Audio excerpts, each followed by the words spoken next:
अमित ठाकरे पुणे और पिंपरी चिंचवड़ के 2 दिन के दौरे पर हैं और उन्होंने रिक्शा चलाने वालों के लिए मराठी को जरूरी करने के सरकार के फैसले का स्वागत किया और अगर रिक्शा चलाने वाले इसके खिलाफ हैं तो उन्हें अपने गांव चले जाना चाहिए।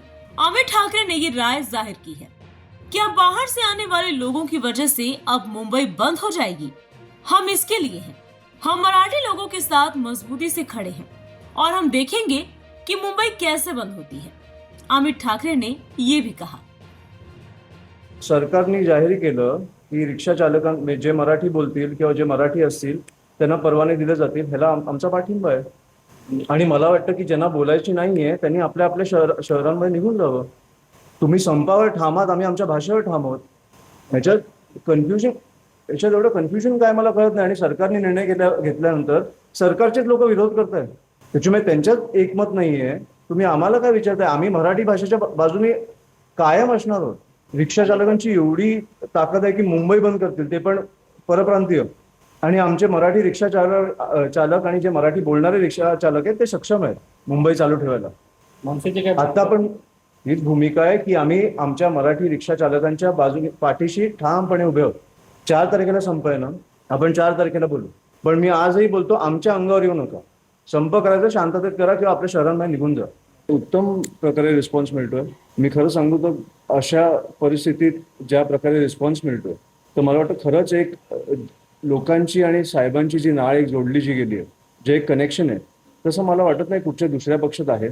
मला इतर पक्ष जे चालू आहेत आता ते तात्पुरते वाटतं। त्याच्यामुळे आमचं जे चालू आहे ते खाली ग्राउंड लेवलला जाऊन आणि जे कनेक्शन आहे ते मला वाटत नाही तुटणार। कारण मला वाटतं साहेब जे जाऊन तुमच्यासमोर बोलतात की मी ज्या कारणामुळे राजकारणात आलो, तर मला वाटतं ते राजसाहेबांना बघून आलो। कारण माणूस खरं बोलतो। ते माझ्या वडील आहेत म्हणून नाही बोलत मी, पण माणूस खरं बोलतो, आपल्या मनातलं बोलतो। कुठेतरी आता मराठी भाषेचा मुद्दा पण चालू आहे, त्यांना बघून मला असं वाटलं की अरे आपण आपल्या भाषेला कुठेतरी आपण प्राधान्य देत नाही होत का, हे मला वाटतं। आणि माझ्यासारख्या असंख्य लोकांना वाटतं। त्याच्यामुळे तो जेव्हा बोलतो त्याला आपण जे कनेक्ट होतो, त्याच्यामुळे मला वाटतं की हे जे नाळ किंवा जे कनेक्शन झालंय, आणि मला वाटतं की खूप उत्तम रिस्पॉन्स मिळतो त्याच्यामुळे। आम्ही निवडणुका नसताना आम्ही काम करण्यात जास्त मानतो, कारण तेव्हा खरं लोकांना गरज असते। 4 वर्ष लोकांना गरज असते, 5व्या वर्षी राजकारण्यांना गरज असते। त्याच्यामुळे आम्ही जेव्हा लोकांना गरज असते तेव्हा आम्ही काम करण्यात जास्त आम्ही प्राधान्य देतो। माझा महाराष्ट्राचा दौरा मला वाटतं जून किंवा जुलैमध्ये चालू आहे। आता सध्या पुणे शहर आणि पुणे जिल्ह्याचा दौरा चालू आहे। तर जून जुलैमध्ये झाल्यावर मला कळेल की काय परिस्थिती आहे। पण जी परिस्थिती दिसते ती अतिशय भीषण आहे। म्हणजे तुम्ही शेतकऱ्यांचा विषय घेतला, विद्यार्थ्यांचा विषय घेतला, महिलांचा विषय घेतला, आता मला वाटतं लाडकी बहीण पण थांबली आहे। हायकोर्टाचा निर्णय आला ना काहीतरी, की तुम्हाला जमत नसेल तर थांबवा ती गोष्ट, पण पैसे नाही आहेत बोलू नका, असं मला वाटतं काहीतरी हायकोर्टाचा निर्णय आला।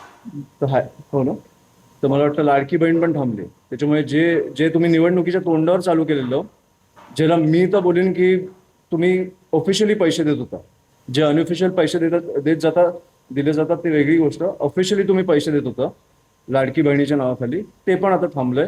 त्याच्यामुळे आता 4 वर्ष आपण असेच राहायचं आणि मग 5व्या वर्षी परत काहीतरी योजना घेऊन येते। कसं मी त्या दिवशी बोललो की मुख्यमंत्री असताना जो कोणी असेल, आता फडणवीस साहेब आहेत, तुम्ही जर प्रेस कॉन्फरन्स घेऊन बोलला की मी पोलिसांना 24 तास फ्री हँड देतो, मला महाराष्ट्र साफ करून द्या, तर नाही होऊ शकत का? आपल्या पोलिसांची क्षमता नाही आहे का तेवढी? तर आहे। का नाही बोलत होतं? पण हे ड्रग्सचे पैसे कुठे जात आहेत हे मला वाटतं आपण पण तपासलं पाहिजे जरा।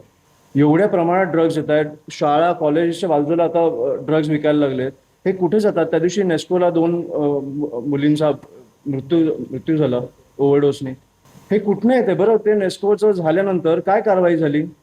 मी कधी कधी असा विचार करतो की ते आता ते लेटेंट वगैरे झालं ना, समय रैना वगैरे, एक घाणेरडा जोक मारला, घाणेरडा होता बरोबर, पण त्याच्यासाठी तुम्ही 2 आठवडे घालवले, नेस्कोसाठी 2 मुलींचा मृत्यू झाला, त्याच्यासाठी तुम्हाला काही एक कारवाई नाही, काही FIR नाही, काहीच नाही। हे आपण कधी गांभीर्याने घेणार आहोत? बरं, आपण विषय झाल्यावर 1-2 दिवसात विसरून जातो हे विषय।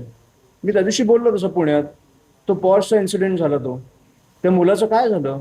त्यांनी 2 मुलांना उडवलं बाईकवर, त्यांना तुम्ही 300 शब्दांचा SLL लावला। जे सत्तेत बसलेत त्यांना पण विचारा की ज्यांच्यामुळे हे विषय चालू आहेत ना, त्यांना का नाही कधी विचारत? नाही तुम्ही अपेक्षा राजसाहेबांकडनं करता ना, हो करायला पाहिजे, मग करायला पाहिजे, मग सत्ता का नाही देत?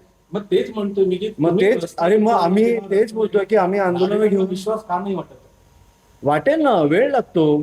ज्या माणसांनी पहिल्या 3 वर्षात 4 वर्षात 13 आमदार आणले, नाशिकमध्ये सत्ता स्थापन केली, पुण्यात 29 नगरसेवक आले, मला वाटतं मुंबईत 28 आले.